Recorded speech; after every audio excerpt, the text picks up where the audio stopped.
জ্ঞানগর্ভ আলোচনা করছেন মাওলানা মামুনুর রশিদ সিদ্দিকী, কেন্দ্রীয় যুগ্ম মহাসচিব, বাংলাদেশ ইসলামিক মিডিয়া কল্যাণ পরিষদ।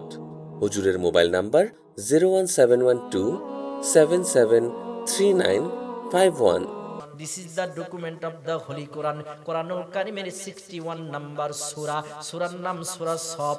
এই সূরা সফের ভিতরে 10 নম্বর আয়াতে আল্লাহ পাক বললেন, ওই ব্যবসা করলে শুধু তোমাদের জাহান্নাম থেকে মুক্তি নয়, বরঞ্চ আল্লাহর নিয়ামতের জান্নাতে তোমাদেরকে দাখিল করে দেওয়া হবে। ব্যবসাটা কি? ব্যবসা হচ্ছে 1 নাম্বার, আসেন পয়েন্টিং করে করে কয়েকটা কথা বলবো, তারপরে আজকের আলোচনা শেষ করে দেব। 1 নাম্বার আল্লাহ পাক বললেন, তুমিনুনা বিল্লাহি ওয়া রাসূলিহি ওয়া তুজাহিদুনা ফি সাবিলিল্লাহ। 1 নাম্বার আল্লাহর উপরে ঈমান আনতে হবে। জোরে বলেন, কার উপরে ঈমান আনতে হবে? এ বাবা কেউ উঠবেন না, কেউ উঠবেন না, উঠলে মোনাজাত করে দেবেন। শুধু জরুরত যাদের আছে তারা উঠবেন। 12টা পর্যন্ত আলোচনা হবে, থাকবেন না ইনশাআল্লাহ, বেশি রাত করা যাবে না। 1 নাম্বার আল্লাহর উপর ঈমান আনয়ন করতে হবে। কেমন ঈমান? আপনার আর আমার ঈমান নরভরে হয়ে গেছে। জোরে বলেন, কি হয়ে গেছে? নরভরে হয়ে গেছে। আমি বগুড়া শহরে একদিন বগুড়া শহরের মধ্যে ঢুকলাম। ঢোকার পরে দেখি এক বুড়ো চাচা, বয়স 60 আপ হবে, এই রকম মোবাইল ফোনটা হাতের মধ্যে নিয়ে চুমা খাইছে। মোবাইলে কি খাচ্ছে? চুম্মা খাচ্ছে, চুম্বন দিছে। আমি চাচাকে ধরলাম, বাবা মোবাইলের মধ্যে চুমা খাইলেন কারণ কি? কয় বাবা মোবাইলে প্রেম করি। জোরে বলেন নাউজুবিল্লাহ। মোবাইলে কি করে? প্রেম করে। রাস্তা দিয়ে যায় রে ওরা, রাস্তা দিয়ে যায়, পরের যুবতী মাইয়া দেখে কুতকুতায় আসায়, যুবক কুতকুতায় আসায়। আছে না নাই? ওই যুবকেরা মেয়েদেরকে ইফটিজিং করে। তাহলে কি ইমানদার হবে? তাহলে কি ঈমান হলো? মেয়েদের ডিস্টার্ব করা যাবে না, ইফটিজিং করা যাবে না। ভালো লাগবে, বুকে সাহস থেকে বাবারে বলবা, বাবা বিয়ে করাও, বিয়ে করিও। পারবা কি পারবা না? তোমাদের কক্সবাজারে বাংলাদেশের সবচেয়ে সুন্দরী যত সুন্দরী আছে, বাংলাদেশের 63 জেলার সুন্দরী কক্সবাজার থেকে ঘুরে যায়। তোমরা হা করে চা থেকে দেখো, প্রস্তাব দিয়ে বিয়ে করবা, তাও ঈমান ঠিক রাখবা। সুবহানাল্লাহ বলেন। 1 নম্বর ঈমান আনয়ন করতে হবে। কোরআনের মাহফিল, কোরআন থেকে কথা বলতে হবে বাবাজিরা আমার। তাহলে আপনার আমার ভিতরে তাসির হবে। আল্লাহ পাক আপনার জীবনটা কামিয়াবি করবে, আমার জীবনটা কামিয়াবি করবে। ঈমান আনতে হবে কিসের মতন? ঈমান আনতে হবে হযরতে বিলালের মতন ঈমান আনতে হবে, ঠিক কি না? হযরতে বিলাল ঈমান গ্রহণ করার কারণে উমাইয়া বেদুইন হযরতে বিলাল রাদিয়াল্লাহু তাআলা আনহু বুকের উপরে বিশাল একটা পাথর চাপা দিয়েছে। আর বিলালকে বলল, বিলাল তুমি কি করেছো? হযরতে বিলাল বললেন, আমি নবী মুহাম্মাদের উপর কালেমা পড়েছিলাম, ইলাহা ইল্লাল্লাহু মুহাম্মাদুর রাসূলুল্লাহ। এটাই আমার অপরাধ। এবার উমাইয়া বেদুইন শাসক বলে, বিলাল এখনো সময় আছে, নবীজির উপর থেকে আনিত কালেমাটা তুমি পরিত্যাগ করো, তাহলে তোমাকে ছেড়ে দেব। হযরতে বিলালকে রোদের ভিতরে, মরুভূমির ভিতরে, শরীরের সেই বডির উপরে বিশাল একটা পাথর উঠায় দিল। হযরতে বিলাল বিন্দু পরিমাণ ইমাম থেকে দূরে সরে যায় নাই। হযরতে বিলালের বুকের উপর পাথর চাপা দেওয়ার পরও হযরতে বিলাল বললেন, আহাদ আহাদ আহাদ লা ইলাহা, জোরে জোরে লা ইলাহা লা ইলাহা, জোরে জোরে লা ইলাহা। মাওলা তোমার লীলা খেলা, মাওলা তোমার লীলা খেলা, কেউ বোঝে না, আল্লাহ কাউকে রাখো গাছতলাতে, কাউকে রাখো বালাখানায়। লা ইলাহা, জোরে জোরে লা ইলাহা, সুবহানাল্লাহ আলহামদুলিল্লাহ লা ইলাহা। নৌকা চলে না মাঝি ছাড়া, হাইরে গাড়ি চলে না চাকা ছাড়া, হাইরে চাকা চলে না হাওয়া ছাড়া। তেমনি এই দুনিয়া চলে না, তেমনি এই দুনিয়া চলে না সৃষ্টিকর্তা আল্লাহ ছাড়া। লা ইলাহা ইল্লাল্লাহ, পড়েন লা ইলাহা। আসিয়া খেলে প্রেমের খেলা, হাইরে ফিরাউন তারে দিল কত জ্বালা। আসিয়া বলে যতই জ্বালাও, আসিয়া বলে যতই জ্বালাও, মুসার কালেমা সারবনা। লা ইলাহা ইল্লাল্লাহ, সুবহানাল্লাহ আলহামদুলিল্লাহ লা ইলাহা ইল্লাল্লাহ। হযরত বিলাল বুকের উপরে পাথর চাপা, তারপর ঈমান থেকে দূরে সরে যায় নাই। আমার ভাইয়েরা, আল্লামা সাইদীকে জেলখানার মধ্যে ঢুকিয়ে দিয়ে তাকে বলা হলো, সাইদী সাহেব আপনি জামাতে ইসলাম থেকে সরে দাঁড়ান, অন্য একটা দল করেন, আপনার যা যা লাগে অর্থ সম্পদ আপনারে দিয়ে দেব, তামাম বাংলাদেশে নতুন করে একটা দল করবেন, ওই দলের জন্য যত ম্যান পাওয়ার লাগে দিব, যত টাকা নাবে লাগে দিব, যত কূট কৌশল পরামর্শের প্রয়োজন হয় দিব। আল্লামা দিলওয়ার হোসেন সাইদী এই জামাত ইসলাম থেকে, দিনের পথ থেকে বিন্দু পরিমাণ সরে দাঁড়ায় নাই। আল্লামা সাইদীর জীবনটা চলে গেল, কোরআনের পাখি কোরআনের তরে জীবন দিয়ে দিল, তারপরও বাতিলের সাথে আপোষ করলো না। কথা কন ঠিক কিনা? সম্মানিত ভাইয়েরা আমার, ঈমান আনলে আর পিছু পা হওয়া যাবে না, সামনে এগোতে হবে। যা আছে কপালে হবে কাল সকালে, হয় ইসলামের জন্য জীবন দিয়ে শাহাদাত বরণ করব, না হয় ইসলামের জন্য গাজী হয়ে বেঁচে থাকবো।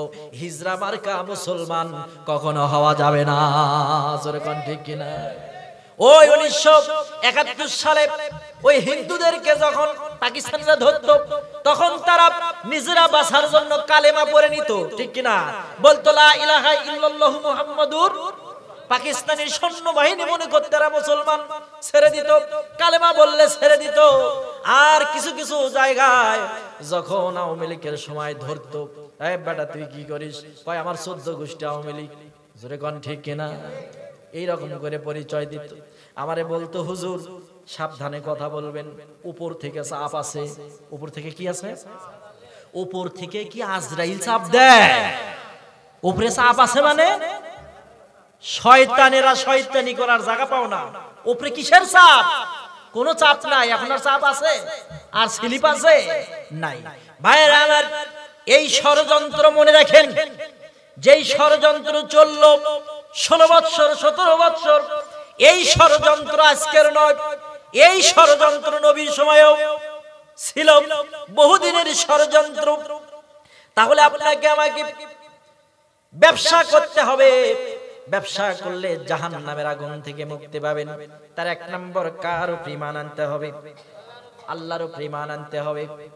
এখন এমন সুন্দরভাবে ঈমান আনবেন, ঈমান যেদিন থেকে আনবেন সেদিন থেকে নামাজ আর কাজা করা যাবে না। নামাজ পড়তেই হবে, যেখানে সময় হবে সেখানে সালাত আদায় করে নেবেন। নামাজের কোনো মাফ নাই। বাইনাল আবদি ও বাইনাল কুফরি তারকুস সালাহ। আবার নবীজি বলে, যেই ব্যক্তি ইচ্ছাকৃতভাবে নামাজ ছেড়ে দিল সেই ব্যক্তি কাফের হয়ে গেল। সুতরাং নামাজ ছাড়া যাবে না, রোজা ছাড়া যাবে না, মুখের মধ্যে দাড়ি রাখতে হবে, রাসূলের সুন্নাত পালন করতে হবে। তাহলে আপনি ঈমানদার। এক আল্লাহর উপর প্রথমে ঈমান আনয়ন করতে হবে। 2 নম্বর যেটা আপনাকে করতে হবে ও রাসূলিহি, রাসূলের উপর ঈমান আনয়ন করতে হবে।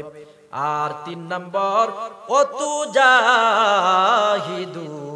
ফি সাবিলিল্লাহ, আল্লাহর রাস্তায় জিহাদ করতে হবে। নামাজ পড়া যেরকম ফরজ, জিহাদ করাও ওই রকম ফরজ। কথা কোন ঠিক কিনা?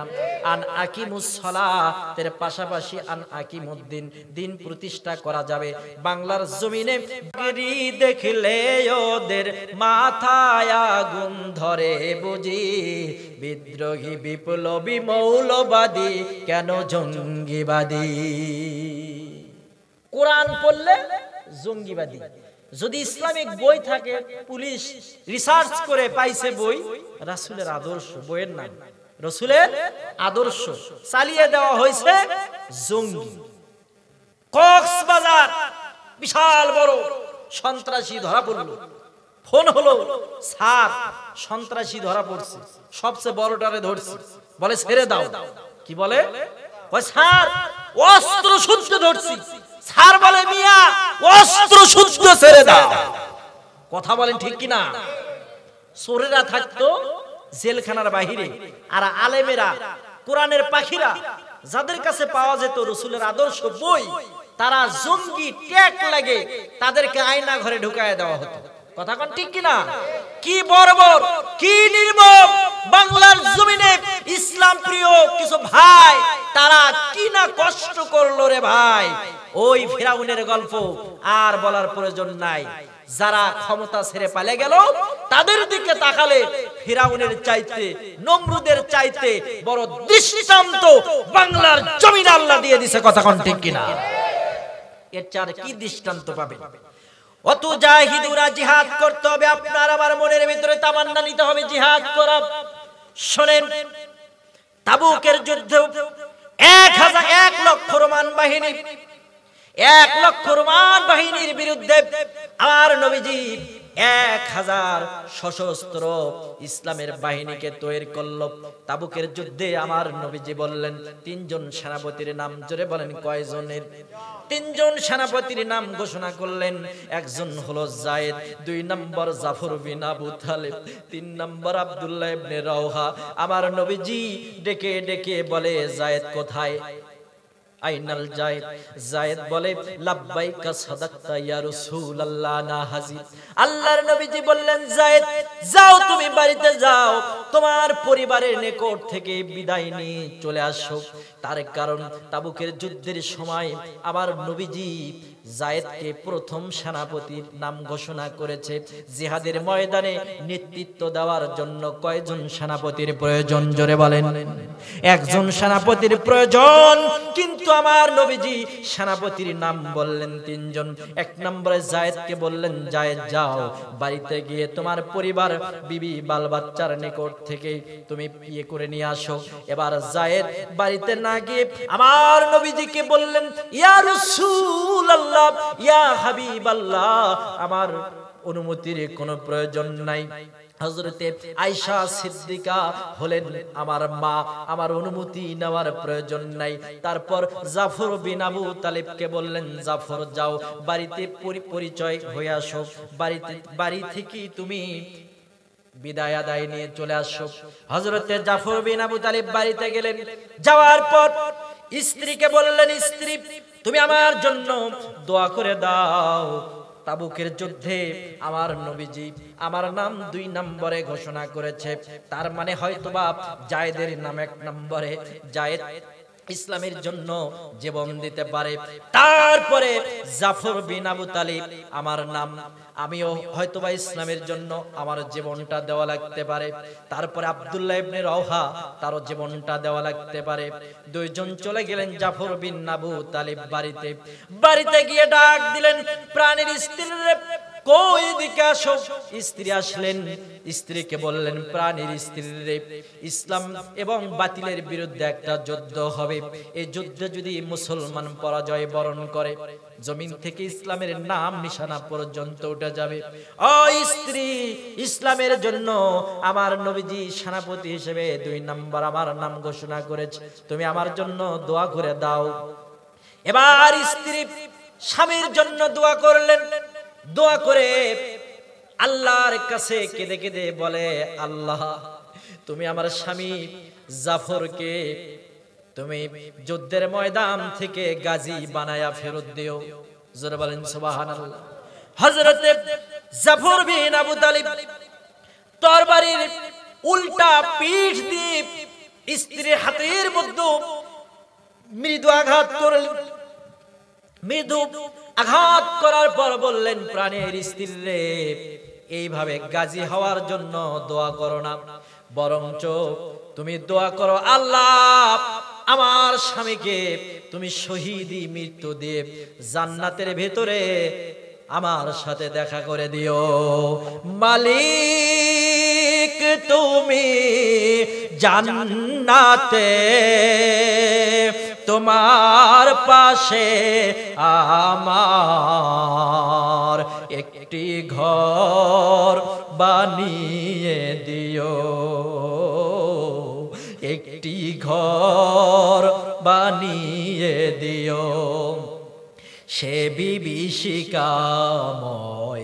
মহাদিনে তোমার প্রতিবেশী করে নিও মালিক তোমার পাশে আমার একটি ঘর বানিয়ে দিও, একটি ঘর বানিয়ে দিও। হযরত জাফর বিন আবু তালিব স্ত্রীকে বলে, স্ত্রী রে, আমি নবীর জন্য যদি জীবন দেই আমার মৃত্যুটা শাহাদাতি মৃত্যু হবে। ও আমার স্ত্রী, হাসরের ময়দানে তুমি তোমার স্বামীকে শহীদদের তালিকায় দেখতে পারবা। এবার স্ত্রী পুত্রের পরিবার পরিজনের কথা না শুনে হযরত জাফর স্ত্রীর নিকট থেকে বিদায় আদায় নিয়ে দৌড়াচ্ছে। এবার পিছনে তার সন্তানগুলো কাটা কবুতরের মতন ছটফট করছে। স্ত্রী ডুকরে ডুকরে কান্না করছে। একবারও হযরত জাফর রাদিয়াল্লাহু তাআলা আনহু পিছনে ফিরে দেখে নাই সন্তানগুলো কত মায়ার কান্না কাঁদে। দিস ইজ ইসলাম, এটা হলো ইসলাম। স্ত্রীর জন্য মায়া করলেন না, সন্তানের জন্য মায়া নেই। স্ত্রী সন্তান প্রিয় বস্তু, তাদের জন্য মায়া ত্যাগ করে জিহাদের ময়দানে চলে গেলেন। আমার ভাইয়েরা, ইসলামের জন্য জীবন দিয়ে দিলেন। হযরতে জাফর রাদিয়াল্লাহু তাআলা আনহু চলে গেলেন। যাওয়ার পর যখন ইসলামের হাল ধরলেন, কাফেররা হযরতে জাফরের বাম হাতের মধ্যে তরবারি দিয়ে আঘাত করেছে। বাম হাতটা মাটিতে পড়ে গেছে। হযরতে জাফর রাদিয়াল্লাহু তাআলা আনহু ডান হাতের মধ্যে কালেমার পতাকা নিয়েছে। জোরে বলেন সুবহানাল্লাহ। প্রথমে ডান হাতকে কাটা হলো। ডান হাতে কাফেররা তরবারি দিয়ে আঘাত করলো। ডান হাতটা যখন কেটে গেল, হযরত জাফর কালেমার পতাকা বাম হাত দিয়ে ধরলেন। এবার বাম হাতের মধ্যে কাফেররা জোরে একটা তরবারি দিয়ে আঘাত করলো। হযরত জাফর বাম হাতটা ছেড়ে দিয়ে দাঁতের মধ্যে কালেমার পতাকা ধরলেন। কল্লার ভেতরে তরবারি চলে আসলো। আমার নবীজি মুতার প্রান্তরে সাহাবীদের লাশগুলো যখন গণনা করে, তখন দেখে জাফর বিন আবু তালেবের দেহটা পড়ে আছে। দাঁতের মধ্যে কালেমার পতাকা পতপত করে ওরে মাটিতে পড়তে দেয় না। ইসলামের পতাকা মাটিতে পড়তে দেয় নাই। এইবার জাফর বিন আব্দুল্লাহ ইসলামের জন্য এই দৃশ্যমান একটা ইতিহাস রেখে গেলেন, পৃথিবীবাসীর জন্য অমর ইতিহাস। আব্দুল্লাহ ইবনে রাওহাকে নবীজি বললেন, আব্দুল্লাহ ইবনে রাওহা, যাও তোমার স্ত্রীর নিকট থেকে বিদায় আদায় নিয়ে চলে আস। আব্দুল্লাহ ইবনে রাওহা চলে গেল। ইতিহাসের মধ্যে আছে আব্দুল্লাহ ইবনে রাওহা নতুন বিবাহ করেছে। বাসর রাত স্ত্রীকে গিয়ে ডাক দিলেন, প্রাণের স্ত্রী কই তুমি আমার সামনে আসো। স্ত্রী সামনে আসলেন। আব্দুল্লাহ ইবনে রওহা বললেন, প্রাণের স্ত্রী রে, রোমান সৈন্যদের বিরুদ্ধে যুদ্ধ করতে হবে। নবীজি আমার নাম 3 নম্বরে ঘোষণা করেছে, হয়তোবা আমাকে যুদ্ধের ময়দানে শাহাদাত বরণ করা লাগতে পারে। ও প্রাণের স্ত্রী, আমারে বিদায় দিয়ে দাও, আমি ইসলামের জন্য জীবন দিতে চাই। স্ত্রী বললেন, প্রাণের স্বামী রে, আপনি আমাকে বিয়ে করলেন, আমার সঙ্গে আপনার বাসরও হলো না। ও আব্দুল্লাহ ইবনে রওহা, তুমি ঘরের ভেতরে আসো। আব্দুল্লাহ ইবনে রওহা বলে, প্রাণের পতি রে, আমি যদি ঘরের মধ্যে যাই তুমি আমাকে প্রেম নিবেদন করবা। আব্দুল্লাহ ইবনে রওহা বলে, ও আমার স্ত্রী, তুমি প্রেম নিবেদন করবা, তোমার মায়ে আমি আসক্ত হয়ে যাব, তোমার প্রেমে আমি হাবুডুবু খেয়ে যাব। যেহেতু আমি নব যৌবন প্রাপ্ত একজন যুবক, তুমিও অনেক সুন্দরী, তোমাকে দেখলে হয়তো আমি ঠিক থাকতে পারবো না, আমি চলে যাই, তুমি আমাকে বিদায় দিয়ে দাও। ডাক এসেছে জিহাদের ময়দানে, আমার নবীজি বলেছে যেতে হবে, ইসলামের বিজয়ের নিশানা তুলতে হবে, ইসলামের জন্য জীবন দেওয়ার জন্য প্রস্তুত আছি। এবার তার স্ত্রী বলে, ও প্রাণের স্বামী, আল্লাহর কসম করে বলছি, আপনি যদি ঘরের মধ্যে আসেন, আমি স্ত্রী কোনদিন, আল্লাহর কসম করে বলছি, আপনি স্বামী ঘরের ভেতরে আসেন, বিন্দু পরিমাণ প্রেম নিবেদন করব না,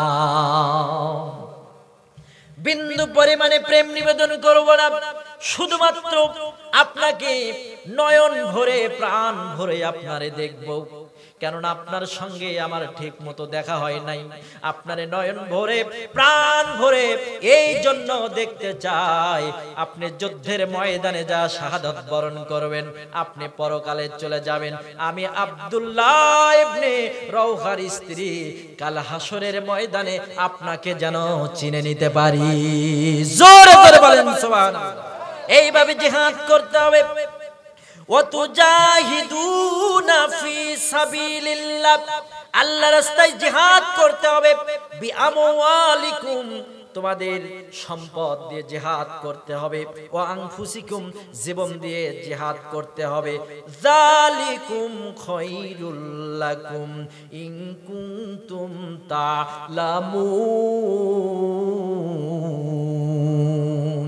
এটাই তোমাদের জন্য উত্তম হবে যদি তোমরা জানো। এই কাজটা যদি তোমরা করতে পারো, তাহলে কি হবে জানো? 1 নম্বরে, ইয়াগফিরু লাকুম যুনুবাকুম ওয়া ইয়াদখিলকুম জান্নাতিন তাজরি মিন তাহতিহাল আনহার ওয়া মাসাকিনা তাইয়্যিবাতান ফি জান্নাতিন আদন, যালিকাল ফাউজুল আযীম। যদি তোমরা এইভাবে ঈমান আনতে পারো, নবীর উপরে ঈমান আনতে পারো, জিহাদ যদি করতে পারো, তোমাদের নিজের সম্পদ যদি দিতে পারো, নিজের জীবন যদি বিলিয়ে দিতে পারো, তাহলে তোমার জন্য কি আসেনি তুমি জানো। 1 নম্বরে আল্লাহ বললেন, ইয়াগফিরু লাকুম যুনুবাকুম, তোমার জীবনের যত পাপ রাশি আছে, গুনাহ আছে, আল্লাহ তোমার জীবনের সব গুনাহ মাফ করে দিবে। আর 2 নম্বরে, ওয়াইদুখিলকুম জান্নাতিন তাজরি মিন তাহতিহাল আনহার, আল্লাহ তোমারে নিয়ামতের ভরা জান্নাতে ঢুকায় দিবে। এমন জান্নাতে ঢুকায় দিয়ে দিবে যে জান্নাত হলো স্থায়ী জান্নাত। দুনিয়ার মতন অল্প দিনের দুনিয়া না, যে দুনিয়ার বিল্ডিং এক সময় কালার নষ্ট হয়ে যায়, দুনিয়ার সম্পদ বিলীন হয়ে যায়, সেই রকম না। এমন একটা জায়গায় আল্লাহ পাক ঢুকে দিবেন জান্নাত, চিরস্থায়ী জান্নাতের ভেতরে আল্লাহ জায়গা করে দিবেন। রব্বুল আলামিন বললেন, যালিকাল ফাউজুল আযীম, এটা তোমার জন্য মহা সাফল্য। আর কি হবে? ওয়াউখুরা তুহিব্বুনাহা নাসরুম মিনাল্লাহি ওয়া ফাতহুন করিব। তুমি যদি ইসলামের জন্য জীবন দিতে পারো, তোমার মনের একটা তামান্না যে আল্লাহ কেন আমাদের বিজয় দেয় না, এরকম তামান্না হয় না? এত কিছু করে আল্লাহ কেন গজব দেয় না? আল্লাহ সহজে ধরে না, আল্লাহ ধরে না কিন্তু যারে ধরে তারে ছাড়ে না। আমার রব্বুল আলামিন বললেন, তোমার মনের আশা যে তুমি সাহায্য পেতে চাও, আল্লাহর বিজয় তোমার নিকটে আসে না কেন তুমি আক্ষেপ করো। ওরে বান্দা, তোমার আর আক্ষেপ করার প্রয়োজন হবে না। আমি সূরা সফের ভিতরে এই কথাগুলো যে বলে দিলাম, এই ব্যবসা যে করলে জাহান্নামের আগুন থেকে মুক্তি পাবা, এই শর্তগুলো যদি তুমি পূরণ করো, তাহলে এমন করে দিব আমি রবের সাহায্য তোমার নিকটে থাকবে। কোন শয়তান, কোন বেঈমানি শক্তি, কোন বাতিলি শক্তি, কোন বিরুদ্ধের শক্তি তোমার বিন্দু পরিমাণ ক্ষতি করতে পারবে না। ওয়াবাশশিরিল মুমিনিন, মুমিনদেরকে সুসংবাদ দিয়ে দাও। জোরে বলেন সুবহানাল্লাহ। সম্মানিত ভাইয়েরা আমার, আলোচনা যতটুকু করলাম, এই আলোচনা থেকে শিক্ষা গ্রহণ করেন। আপনাকে আমাকে প্রকৃত মুমিন হতে হবে, এই ব্যবসাটুকু করতে হবে। তাহলে বলেন তো, এক নম্বর কি বললাম? আল্লাহর উপরে ঈমান। এক নম্বরে কার উপরে ঈমান? মুখস্থ করে যান, আল্লাহর উপরে ঈমান। দুই নম্বর নবীজির উপরে ঈমান। জোরে বলেন কার উপরে ঈমান? নবীজির উপরে ঈমান। তিন নম্বর জিহাদ করা। জোরে বলেন কি করা? জিহাদ করা। চার নম্বর নিজের সম্পদ দিয়ে জিহাদ করতে হবে ইসলামের জন্য, দিন বিজয়ের জন্য নিজের সম্পদ অকাতরে বিলিয়ে দিতে হবে। হযরতে খাদিজা ইসলাম গ্রহণ করে তার সমস্ত সম্পদ নবীজিকে দিয়ে দিলেন। আমার নবীজি খাদিজার সম্পদগুলো ইসলামের জন্য বিলিয়ে দিয়ে ইসলামকে সুসংগঠিত করলেন মদিনার বুকে। এমন একটা ইসলামিক রাষ্ট্র হলো যে ইসলামিক রাষ্ট্রের নায়ক হলেন মুহাম্মদুর রাসূলুল্লাহ। আমার নবীজি হলেন প্রধানমন্ত্রী, আমার নবীজি হলেন আইনমন্ত্রী, আমার নবীজি হলেন স্বরাষ্ট্রমন্ত্রী, আমার নবীজি হলেন প্রতিমন্ত্রী, আমার নবীজি পররাষ্ট্রমন্ত্রী, আইনমন্ত্রী, ল ইন জাস্টিস সব কিছু পালন করলেন আমার নবীজি মদিনার বুকে। আমার নবীজি এমন একটা রাষ্ট্র গঠন করলেন যে রাষ্ট্রে চোরের চিন্তা নাই, ডাকাতির চিন্তা নাই, মেয়েদের ইজ্জতের সম্মানের পাহারাদার হয়ে গেল আমার নবীজির সাহাবীরা। আর আজকে আপনার মেয়ে, আমার মেয়ে ভার্সিটিতে যায়, তাদের চরিত্রে কলঙ্কর দাগ লাগে, তারপর তারা বাসায় ফিরে। কথা কোন ঠিক কিনা? ইজ্জত নিয়ে চলে গেল, সম্ভ্রম নিয়ে চলে গেল। আপনার মেয়ে তার ইজ্জত সতীত্ব নিয়ে বাড়িতে ফিরে আসতে পারবে কি পারবে না, এই গ্যারান্টি এই সমাজের মানুষ আর দিতে পারে না। কথা কোন ঠিক কিনা? এই রাষ্ট্র ব্যবস্থা কোরআন বিরোধী রাষ্ট্র ব্যবস্থা, সুরঞ্জিত সিং গুপ্তের সেই সাংবিধানিক নিয়মে আপনার মেয়ের ইজ্জতের জিম্মাদার বাংলাদেশের পাওয়া যায় না। কোরআন দিয়ে যদি রাষ্ট্র পরিচালনা করা হয় আর সেই রাষ্ট্রের সংবিধান দা ইনস্টিটিউট অফ দা হোলি কোরআন যদি হয়, তাহলে এই সমাজের নিরাপত্তা দিবে কোরআন। কোন সুবহানাল্লাহ। কোরআনে যেহেতু সব আছে, সুন্দর একটা রাষ্ট্র ব্যবস্থা আমাদেরকে উপহার দেওয়ার জন্য আল্লাহ পাক কোরআন নাজিল করেছে। আজকে যেই কোরআনের বাণীগুলো থাকার কথা ছিল সংসদ ভবনে, সেই কোরআন এখন ল্যাপের মধ্যে সুন্দর করে কাভারে মুড়ে আপনার ঘরের ভেতরে থাকে। কোরআনের বাস্তবায়ন আমরা করি না। কথা কোন ঠিক কিনা? কোরআনের বাস্তবায়ন করতে হবে, আমাদেরকে মুমিন হতে হবে, ইসলামের জন্য আমাদের জীবন দিতে হবে, ইসলামের জন্য টাকা পয়সা দিয়ে হলেও আমাদের সহযোগিতা করতে হবে। কারা কারা করবেন আল্লাহকে একটু হাত উঠায়া দেখান। জোরে বলেন লিল্লাহে তাকবীর, আর জোরে বলেন লিল্লাহে তাকবীর। সম্মানিত ভাইরা আমার, সেই সুদূর বগুড়া থেকে আসলাম, আপনাদের মাঝে আলোচনা করলাম।